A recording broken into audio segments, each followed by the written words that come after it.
रूस के खिलाफ इंटरनेशनल कोर्ट ऑफ जस्टिस में सुनवाई होनी है। युद्ध अपराध को लेकर यह सुनवाई होगी। बड़ी खबर आपको बता रही हूं, इंटरनेशनल कोर्ट ऑफ जस्टिस पहुंचा था यूक्रेन और रूस पर नरसंहार का आरोप लगाया है। यह बड़ी खबर अपने दर्शकों को मैं बता रही हूं। आज रूस के खिलाफ इंटरनेशनल कोर्ट ऑफ जस्टिस में सुनवाई हो रही है और भारत के समय अनुसार रात 8:30 बजे यह सुनवाई होगी। तो सोचिए कि नरसंहार का आरोप यूक्रेन ने लगाया है, रूस पर लगाया है, और क्या आज इस सुनवाई में होगा उसके लिए थोड़ा इंतजार करना होगा। लेकिन रूस को इंटरनेशनल कोर्ट ऑफ जस्टिस में घसीटा है यूक्रेन ने, और आज अब से थोड़ी देर बाद, ठीक 2.5 घंटे बाद, इस पर सुनवाई होनी है इंटरनेशनल कोर्ट ऑफ जस्टिस में। मैं आपको यह भी बताती हूं कि एक तरफ आईसीजे यानी इंटरनेशनल कोर्ट ऑफ जस्टिस में रूस को लेकर नरसंहार के आरोपों को लेकर सुनवाई होनी है, उसी बीच कैसे अमेरिका ने रूस और पुतिन पर बड़ा आरोप लगा दिया है, युद्ध अपराधी होने का आरोप, वो आपको बताती हूं। कैसे यूएस सेनेट ने रूस के राष्ट्रपति पुतिन को युद्ध अपराधी घोषित किया है। सेनेट में सभी पार्टियों ने समर्थन किया इस प्रस्ताव का, यानी सब इस बात को मानते हैं कि पुतिन जो कर रहे हैं वो युद्ध अपराध की श्रेणी में आता है। सर्वसम्मति से इस प्रस्ताव पर मोहर लगी है, यानी सब ने यह माना कि यह गलत है जो पुतिन कर रहे हैं।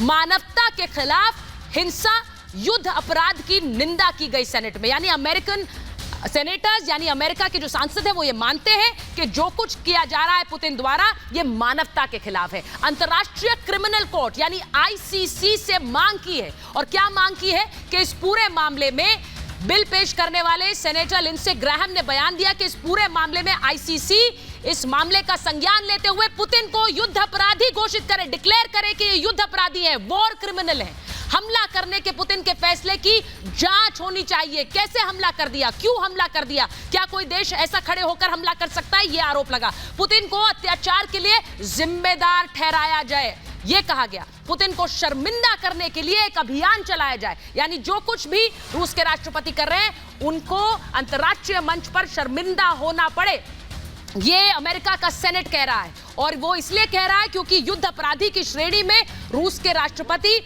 पुतिन को लाना चाहता है। मैं आपको तस्वीरें भी दिखा रही हूं लगातार जो आ रही हैं, और इस बीच ये भी बताऊं कि किस तरह से ये जो तस्वीरें आप देख रहे हैं यूक्रेन से आ रही हैं। यूक्रेन में लगातार जंग जारी है, और जहां जहां टैंक मिल रहे हैं, रूसी सेना के टैंक, उन पर यूक्रेन की सेना कब्जा जमा रही है। जहां जहां गोला बारूद बरस रहा है वहां पर यूक्रेन पलटवार कर रहा है। मैं ये भी आपको बता रही हूं। इसी बीच मैं आपको यह बताऊं कि युद्ध अपराध होता क्या है, उससे पहले बड़ी खबर अपने दर्शकों को दिखाऊंगी।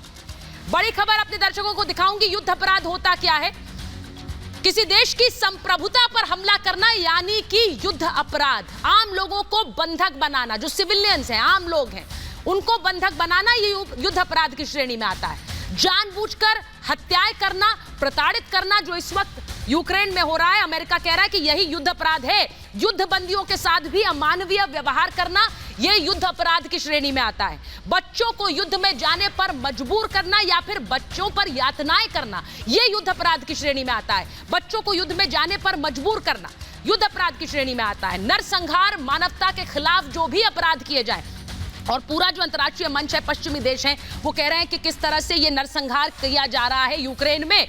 युद्ध अपराध के कानून जिनीवा कन्वेंशन कहलाते हैं, और जिनीवा कन्वेंशन 1949 में यानी द्वितीय विश्व युद्ध के बाद किस तरह जिनीवा कन्वेंशन को सभी देशों ने स्वीकारा था। यानी ये ऐसे नियम थे जिनको सभी देशों ने स्वीकारा, इन्हें माना, और इन्हें मानकर आगे से युद्ध के नियम बने। इंटरनेशनल क्रिमिनल कोर्ट में इसकी सुनवाई होती है, यानी कोई युद्ध अपराध करता है तो इंटरनेशनल क्रिमिनल कोर्ट आईसीसी जाना पड़ता है। आईसीसी स्वतंत्र संगठन है, संयुक्त राष्ट्र का हिस्सा नहीं है, ये स्वतंत्र संगठन है। रूस और यूक्रेन इसके सदस्य नहीं है, ये भी आपको बता दूं। यानी रूस और यूक्रेन जिनके बीच ये जंग चल रही है वो इसके सदस्य नहीं है। रूस 2016 में आईसीसी से अलग हो गया था, 2016 में, यानी कि 6 साल पहले। यूक्रेन ने आईसीसी के न्याय क्षेत्र को स्वीकार किया है, ये भी आपको बता रही हूं। लेकिन अमेरिका, चीन, भारत भी आईसीसी के सदस्य नहीं है, ये भी आपको बता रही हूं। लेकिन इन जिस तरह से आरोप लगे हैं, ये युद्ध अपराध के आरोप लगे हैं, उन्हें लेकर अब रूस पर सीधे सीधे लगे युद्ध अपराध के आरोप, ये अमेरिका चाहता है।